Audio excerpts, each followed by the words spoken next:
The day Jason Carter's childhood sweetheart passed away was our 50th wedding anniversary. Jason didn't say a single word the entire day.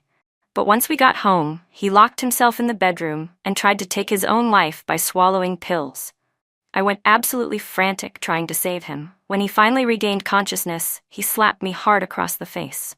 "Claire," he said, cold and furious, "this is all your fault. I want a divorce." Our son added, "Mom, you never should have married Dad. You ruined his whole life." I was forced to divorce him. Then I watched as Jason, dressed in his finest, became the perfect gentleman by Julia Blake's side. Only then did I truly understand. Jason and his childhood sweetheart had made a 10-year promise when they were young. If they were both still unmarried, they would be together. Now, with my eyes wide open and my heart finally clear, I didn't want him anymore. "I'm willing to take the assignment at the South City branch office," I told the director.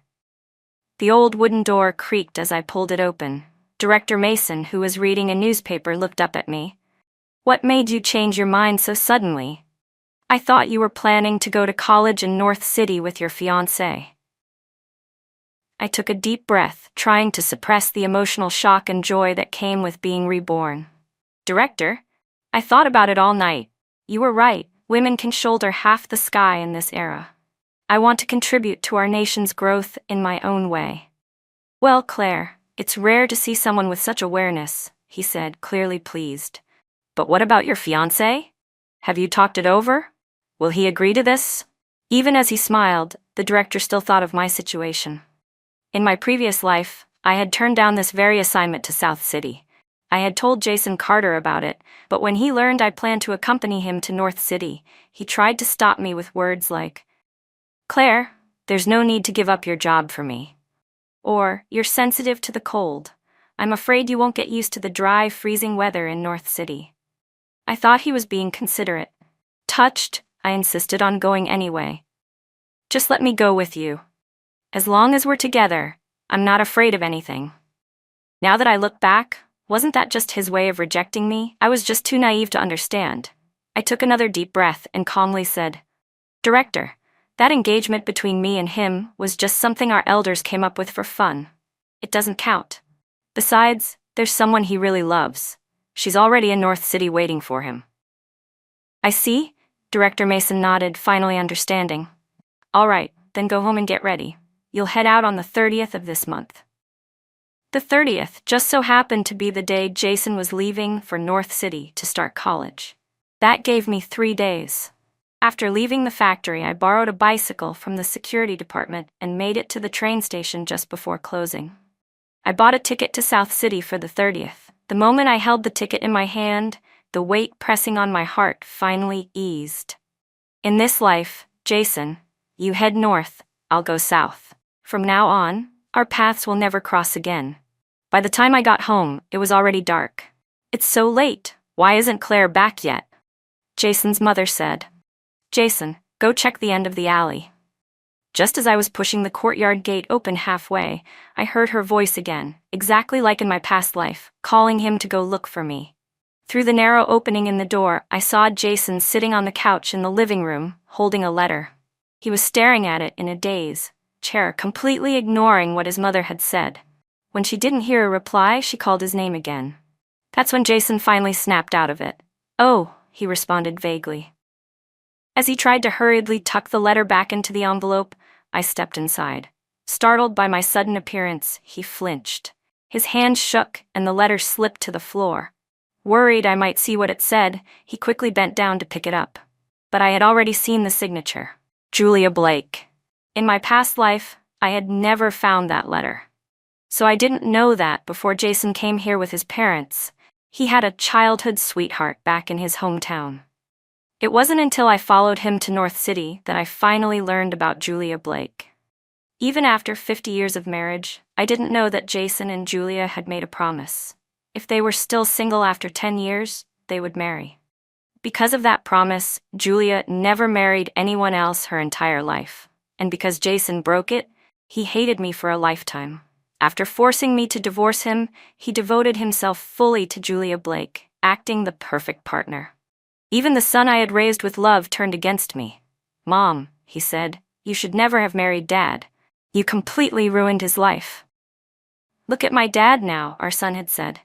He spends every day sitting by a gravestone, living in misery. It's all your fault.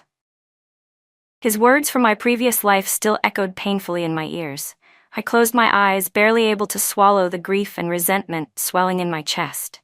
But thankfully, heaven gave me a second chance. I wouldn't marry Jason Carter in this life, and naturally, I wouldn't give birth to that ungrateful, heartless son either. I took a deep breath and opened my eyes, only to meet Jason's gaze directly. He looked just as he did in his youth. Strong features, broad shoulders, long legs, wearing a white shirt faded from too many washes. For a moment, I was caught off guard. But Jason quickly regained his usual calm. "You're back," he said plainly.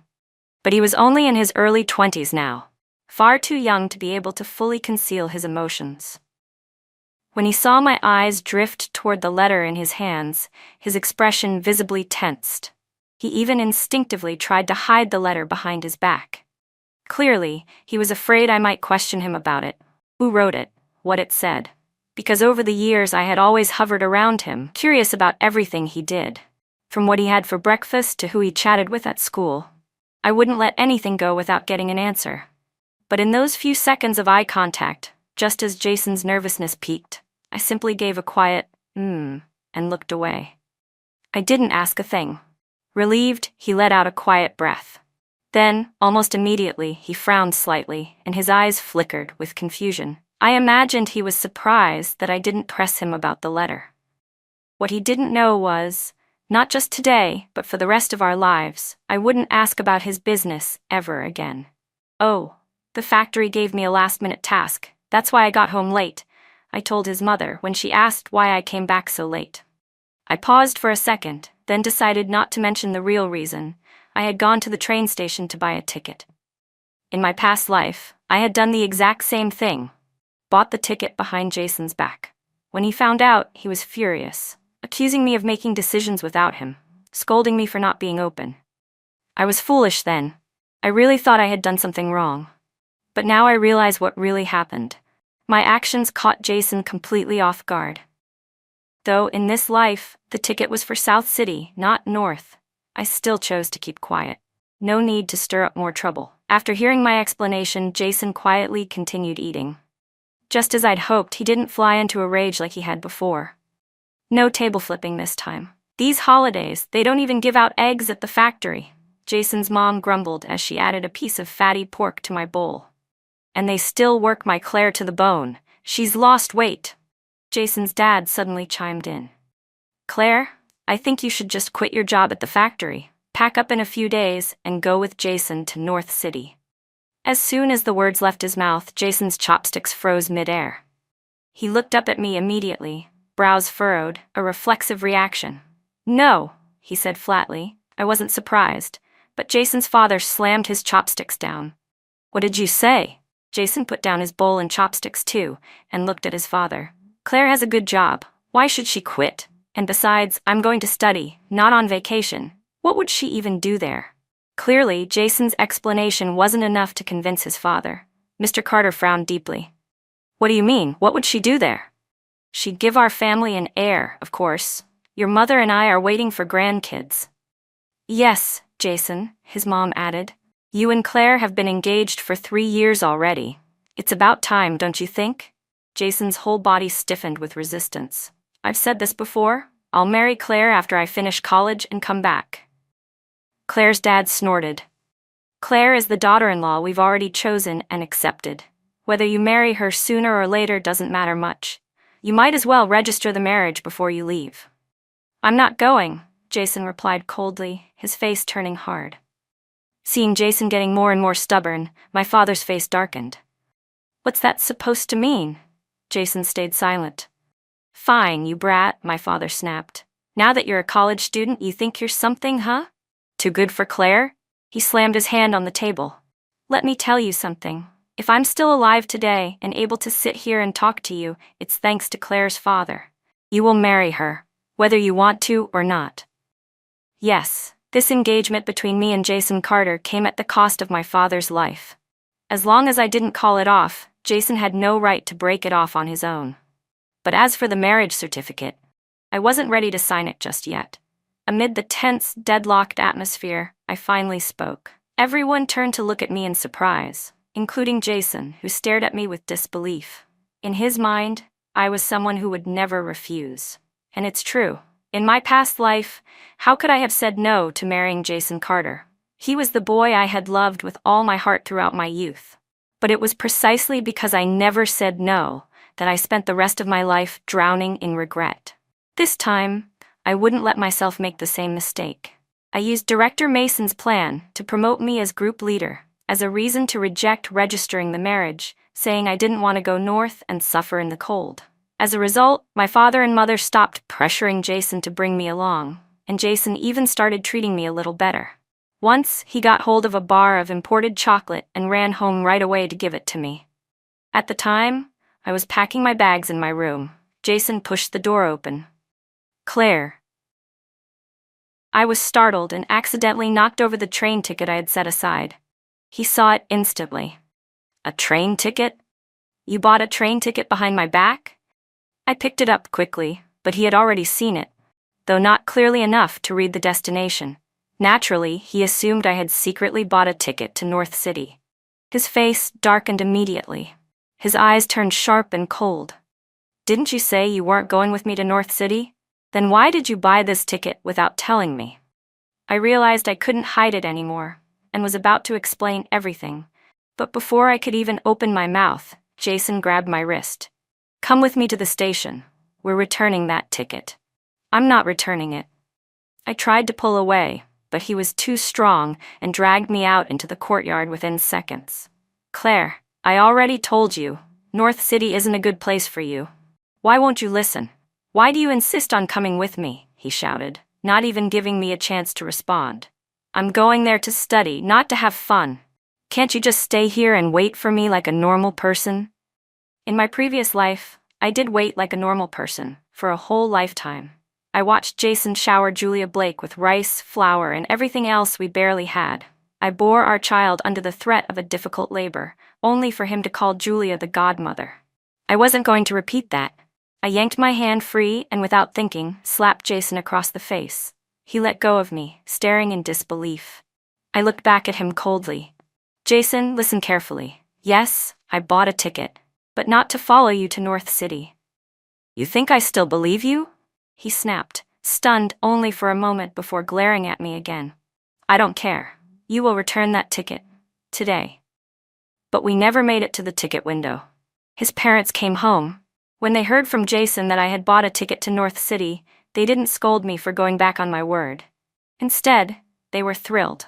That night, they even boiled tea eggs for us to take on the road. The next day, the day of departure arrived. Jason's parents insisted on seeing us off, and Jason never got a chance to talk to me privately until we entered the station. Once his parents were gone, he finally spoke. His tone was slightly softer. "I guess it's fine if you just want to take a look," he said. "Once we get there, I'll buy you a ticket back in a couple days." "I don't need one," I answered flatly. Jason frowned. "Claire? I'm going there to study," he said. "If my classmates see you tagging along, they'll laugh at me." But I wasn't even listening anymore. My eyes were on the board showing when my train would arrive. Seeing me silent, Jason thought I still hadn't given up on the idea of staying in North City permanently. Jason took a deep breath. "I know what you're worried about," he said. "So let me promise you here and now, I'll definitely marry you in the future. I won't let you down." Then, pointing toward a nearby vendor, he added, "They're selling corn over there. I'm gonna grab one." Just as the train bound for South City pulled into the station, I quickly cut him off. "All right, go ahead," I said. "But hurry back. If the train arrives and you're not here, I won't wait for you." Jason nodded, handed me 30 cents, and said, "Here, in case you want something too." I looked at him briefly, then took the coins without hesitation and turned toward the crowd. But as soon as I took the first step, a sudden thought stopped me. In both this life and the last, I had never properly said goodbye to Jason Carter. I paused, then turned and called out to him through the crowd. "Jason, goodbye. From now on, let's never meet again." He heard me and looked in my direction. I think he said something back, but I was already walking away, disappearing into the crowd. I couldn't hear him anymore. It didn't matter. I handed my ticket to the conductor and stepped onto the train to South City without looking back. The train to North City is departing. All remaining passengers, please board now, the platform staff shouted. Only when the conductor called for the third time did Jason finally move his legs. At first, he had been worried Claire wouldn't make it to her train in time. But then a new thought crossed his mind. What if she missed her train? Wouldn't that be perfect? That way, he could go to North City alone and finally be with Julia Blake without complications. With that comforting thought, Jason stopped hesitating. He turned, handed his ticket to the conductor, and boarded. He took a window seat. Outside, the platform was crowded with people seeing off loved ones. So many faces, yet not one of them belonged to Claire. At first, he felt happy that she hadn't followed him. But as the train pulled away from the platform and Claire's figure never appeared, a strange, unexplainable feeling began to grow in his chest. He had a sudden, uneasy feeling, like this might be the last time he ever saw Claire. But he quickly brushed it off. After all, he believed he knew her well. Claire loved him. She would never leave him. She would wait at home, 4 years, 10 years, even a lifetime, and never complain. Convinced of this, Jason's confidence quickly returned. After 3 days and 2 nights of hard seating, I finally arrived in South City. It wasn't filled with towering buildings or bustling traffic like it would be in the future. But thanks to the wave of reforms, the streets were already full of life. People buzzed around, busy with purpose. I took a deep breath. For the first time in either life, I felt something I never had before: freedom. And for the first time, a powerful sense of purpose surged within me. This time, I'm living for myself. With that drive, I threw myself into the work at the new development site. As time flew by, I built a career, made friends, and slowly, the name Jason Carter faded from my mind. Until 3 months later, Captain Lin from security suddenly came knocking on my dorm room door in a flurry. I had just finished washing my hair and was drying it with a towel. "Captain Lin, is something wrong?" I asked. He said, "Engineer Claire, someone's here to see you." Who? A young man named Jason Carter. When I saw that familiar face again, I felt a little dazed, but deep inside, I was strangely calm. "What are you doing here?" I asked, genuinely curious. I wasn't surprised that Jason had found this place. All he had to do was ask around at the cotton factory I used to work at, and they'd easily give him my new address. What puzzled me was why he had come. Shouldn't he be in North City, by Julia Blake's side, the girl he couldn't stop thinking about? Jason looked at me, his tone curt. "Come back with me." With that, he turned and walked out. But after a few steps, he realized I hadn't followed. He turned back and looked at me again. "Let's go, Claire." "I'm not going back with you," I replied calmly. When he saw I wasn't budging, that I remained rooted to the spot, it seemed like the frustration Jason had been bottling up for days finally exploded. He said, "You're not coming back with me? Claire, even if you're upset, there's a limit to how far you can take it." Faced with his baseless accusation, my expression immediately darkened. "What exactly do you think I'm upset about?" I shot back. Jason let out a cold laugh, like he found my question ridiculous. "You came all the way here just to make me chase after you. Isn't that what this is about?" Meeting his confident gaze, I pressed my lips together. If I still loved Jason Carter, maybe I would have done something like this in the past, run away just to get his attention. But I didn't love him anymore, and I wasn't about to hurt myself just to make him notice me. "You're overthinking it," I said flatly. To Jason, that just sounded like stubborn pride. Still, under some invisible pressure, he decided to go along with it in a half-hearted way. All right, I'm overthinking it. But I'm here now, aren't I? So let's go back. You got what you wanted. We don't want to miss the train." He glanced at his watch. My eyes followed. That watch. I bought it. I'd spent 3 months' wages to have someone bring it all the way from Shanghai, just to celebrate him getting into college. I remembered the day I gave it to him. Jason had been so happy, so grateful. He told me he'd treasure that watch the same way he'd treasure me, like keeping me close to him at all times. Back then, I believed every word. I thought I'd stay by his side forever, just like that Shanghai watch.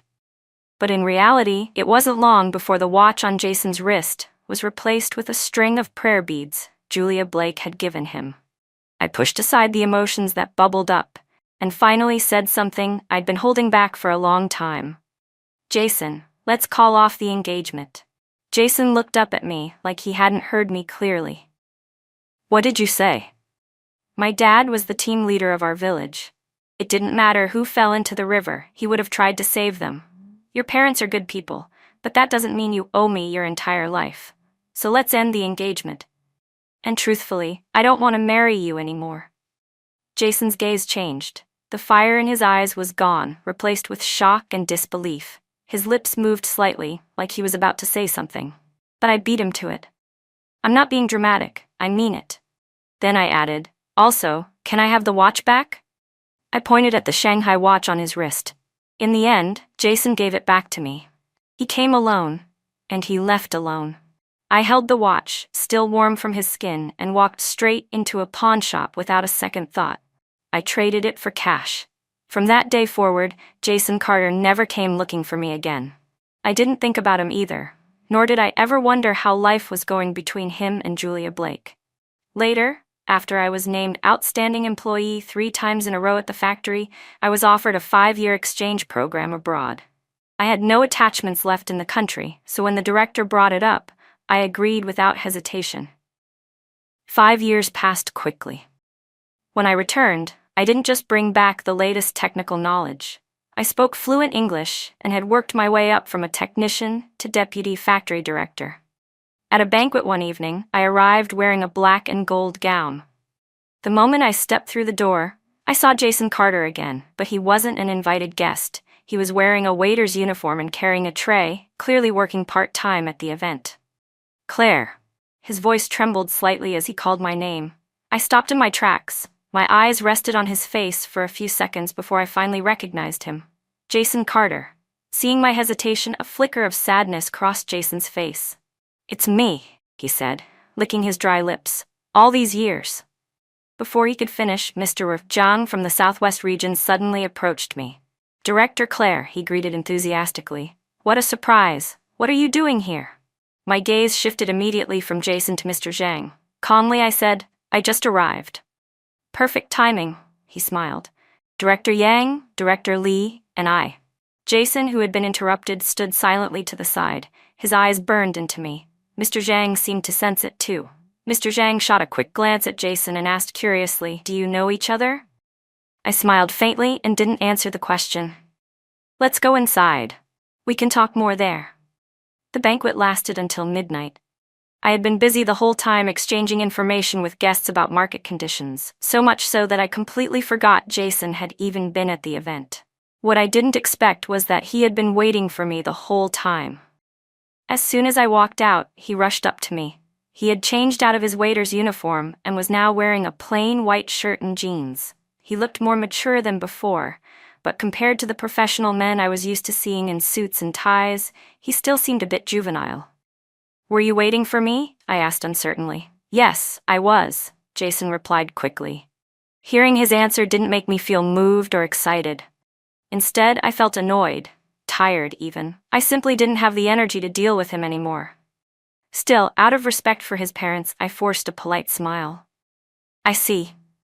Since I stepped outside, Jason hadn't taken his eyes off me. But after hearing the indifference in my voice, a flicker of pain passed through his expression. He hid it well, though, and gave a small laugh. It's pretty late, he said. I was worried it might be hard for you to get home, so you waited here to give me a ride home. I finished his sentence for him. Jason pressed his lips together and nodded. Seeing him like this, I couldn't help but scoff silently. In my past life, in the 3rd year of our marriage, I got pregnant, but it happened during the factory's busiest season. Even with a big belly, I kept working late into the night. I was always understanding of Jason's job, and I was never the delicate type, so I never asked him for much. But that morning, something felt off. The sky looked wrong. I had a bad feeling there would be heavy rain that night. So I said to him before he left, Could you pick me up tonight? I think it might rain. I'll be heavily pregnant by then. It'll be hard for me to get home. Jason was cleaning his bicycle and didn't even look up. What's the problem? It's not like you started showing overnight. You've been coming home every day just fine. Why not today? Besides, he added, I've got a meeting tonight. I can't pick you up. Then he wheeled his bike away. That night, just as I'd expected, a storm rolled in. Heavy rain poured down and I got stuck at the factory. Jason never showed up. It wasn't until the head of security did a final check that they found me still inside. He gave me a ride home. As for Jason, he'd said he had a meeting. In reality, he had gone to the movies with Julia Blake. When I caught him in the lie, he looked guilty for a moment but quickly explained, I did have a meeting. It just got canceled last minute. I didn't expect the rain to be that bad. Next time, I'll come get you. But now, as I stood there with Jason again, a car pulled up in front of me. My driver got out and opened the door. His arrival made it easy for me to reject Jason and reminded Jason clearly that I was no longer the woman who needed rides from him. I stepped into the car naturally. After the door closed, I saw Jason still frozen where he stood, as if he hadn't fully processed what just happened. I lowered the window and asked courteously, Do you need a ride? Jason looked up at me. In my memory, he had always been confident, proud, even arrogant. But now, the way he looked at me carried something else, inferiority, distance. He took a step back and said quietly, No, thank you. I had only asked out of politeness, so I didn't insist. All right. Then I raised the window, closed my eyes, and let the barrier shut him out. Out of sight, out of mind. I thought running into Jason that night had been a coincidence. I assumed I wouldn't see him again anytime soon. But the very next day, he appeared in front of me again, this time as an intern assistant. I immediately called HR to ask about it. They told me he had come through the official process, but if I didn't want him around, I could have him removed. To me now, Jason Carter was just a stranger. I didn't like him, nor did I dislike him. But to avoid unnecessary trouble and misunderstanding, I still had HR arrange for him to leave. But Jason couldn't accept it. He stormed straight into my office and locked the door behind him. Claire, do you really hate me that much? He demanded the moment he walked in. I answered honestly, I don't hate you. Then why are you making me leave? He asked, frustrated. I don't want a male assistant, I said calmly. It was the truth. Jason clenched his teeth. He looked like he was at his breaking point. Eventually, he sighed and said in a helpless, compromising tone, Claire, I really know I messed up. Can you stop being mad at me? What are you talking about, Jason? I asked, confused. Jason took a deep breath. His tightly clenched fists finally relaxed. Claire, he said, do you know, I've actually been looking for you all these years. I gave him a puzzled look. I admit, when we separated in South City, I didn't believe you'd actually leave me. I thought when you called off the engagement, it was just because you were upset. I figured you'd calm down in a few days, so I didn't take it seriously. But I guess I was wrong. Later, I went back to South City to find you. But they told me you'd gone abroad. He looked at me, his voice softer now. Claire, it's not that I didn't like you. I just hated hearing my dad say over and over that we owed your family. I hated being treated like a tool for paying off a debt. It was like those words had been bottled up inside him for years. Now that they were out, he looked visibly relieved, like a weight had been lifted. His eyes softened as he looked at me again. I kept dreaming about you, he continued. About us running through the fields together in the village. Claire, I really do like you. But before he could go further, I cut him off, emotionless. What about Julia Blake? Jason froze when he heard her name. His pupils contracted. You know about her? He searched his memory, trying to figure out how. Then, testing the waters, he said, You read my letters? Because he had never mentioned Julia Blake to me before. The only way I could have known was from the letters she'd written him years ago. I didn't respond. I didn't want to explain anything from the past. Seeing my silence, Jason took it as confirmation. In his mind, he had finally found the reason behind my sudden departure. So you left me because of Julia? He asked. But there was nothing between us. I've only ever thought of her as a sister. You two were never together? I asked, genuinely surprised. Jason shook his head. No. And suddenly, I couldn't figure him out anymore. In our past life, he had been obsessed with Julia for a lifetime. He resented me for standing in the way. He hated me so much, and yet now, without me, they never ended up together. But didn't you two have some kind of 10-year promise? I asked. If you were both still single, you'd be together? That was just childish nonsense, he said quickly. We were kids. We didn't know what we were saying. I stayed quiet. Jason immediately tried to reassure me. Claire, I swear I've only ever seen Julia as a sister. The only one I've ever truly cared about is you. As he repeated those words over and over that he liked me, I couldn't help but frown. There was a trace of disgust in my heart. I just wanted him to leave as soon as possible. So I spoke directly. Yes, part of the reason I left was because of Julia. But the bigger reason was because I didn't love you anymore, so there's no need for you to keep clinging to me. I walked over and unlocked the office door. You can go now. I don't believe you, Jason said. I stared at him coldly, my expression saying clearly, believe what you want. If you didn't care, he said, then why did you keep sending money to my parents all these years? Claire, I really know I was wrong. I'll change, I swear I'll change. But I remained unmoved. Jason grew desperate. If you don't believe me, I'll kneel down right now to prove it to you. Before his knees could hit the ground, 2 security guards came in and grabbed him by both arms, dragging him out. But even then, Jason didn't give up. He waited outside the company for me. He waited from morning until night. If he didn't see me in a month, he would wait a month. No matter how long it took, he said he would keep waiting. Until I acknowledged his sincerity. He was so stubborn that even calling the police didn't help, so I had my assistant contact Julia Blake immediately. Jason kept insisting there was nothing between him and Julia. But what he didn't know was that Julia was already 6 months pregnant with his child, and when she showed up in front of him with her round belly, he was stunned. Why are you here? He blurted out. Julia looked at the man who had been avoiding her for months and sneered. What? I'm not allowed to come? Jason didn't want to argue. His tone turned cold. Leave. Don't get in my way. You really think that if I leave, Claire will come out to see you? Julia saw right through him. Jason frowned. I'll just be honest with you, she said. Claire's the one who called me. She said you're going to be a father. She even gave me a red envelope for your son.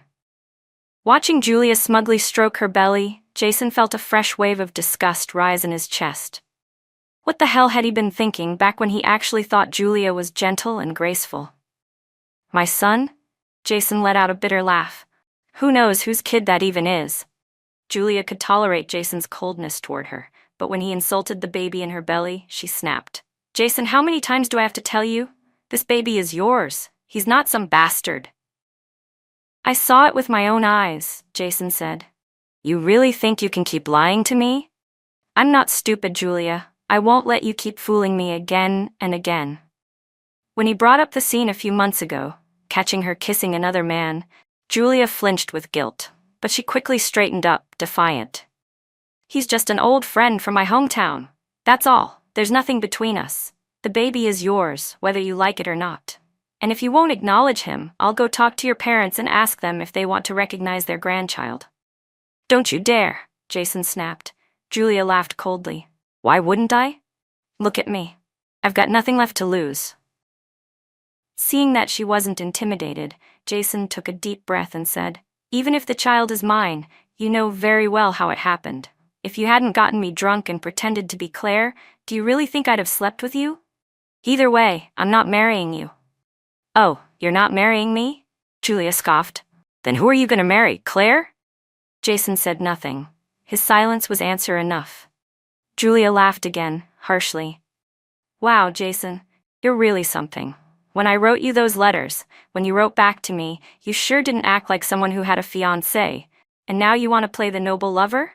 Think acting like some tragic romantic hero will make Claire change her mind? Get real. Claire has money. She has status. She has options. You think she's gonna pick you now? Every word hit its mark. Jason winced. Deep down, he knew Julia was right. He wasn't good enough for Claire anymore. Still, all he could do was shout at Julia in frustration, Shut up! But Julia wasn't scared of his temper.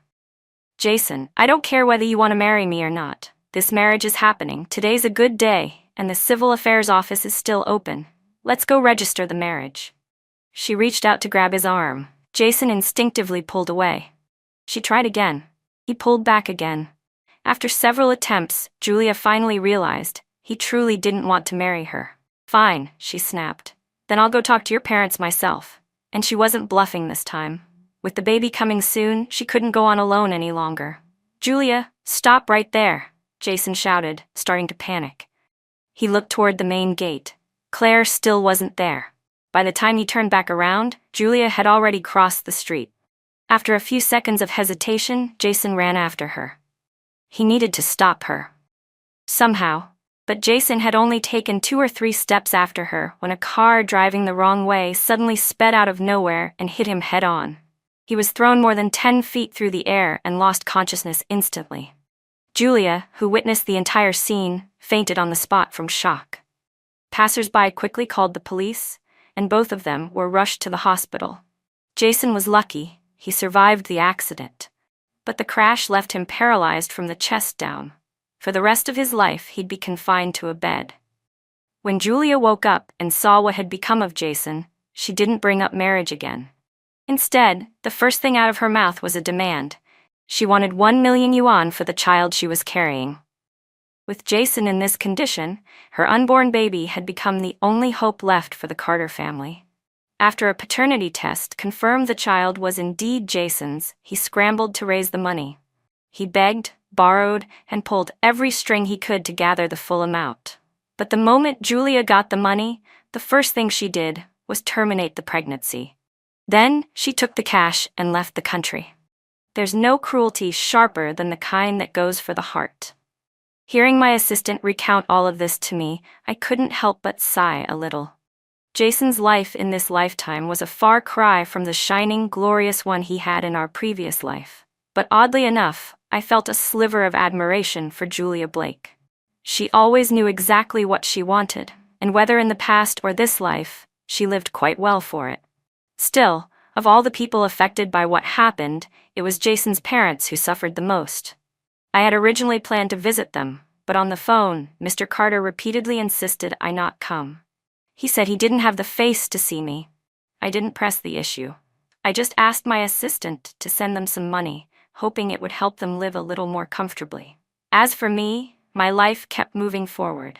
The fast-paced economy kept me spinning like a top, darting around the globe in a whirlwind of work. Then one day, out of nowhere, a message popped up in my inbox. I'm sorry, I shouldn't have said those things to you back then. I never should have divorced you. I read it and immediately knew it was from Jason. Looks like he had been reborn too. But those words stirred absolutely nothing in me. I dragged the message straight into the trash without a second thought. Then I closed my laptop and looked up, only to see a sky full of stars, shining as if they existed for me alone.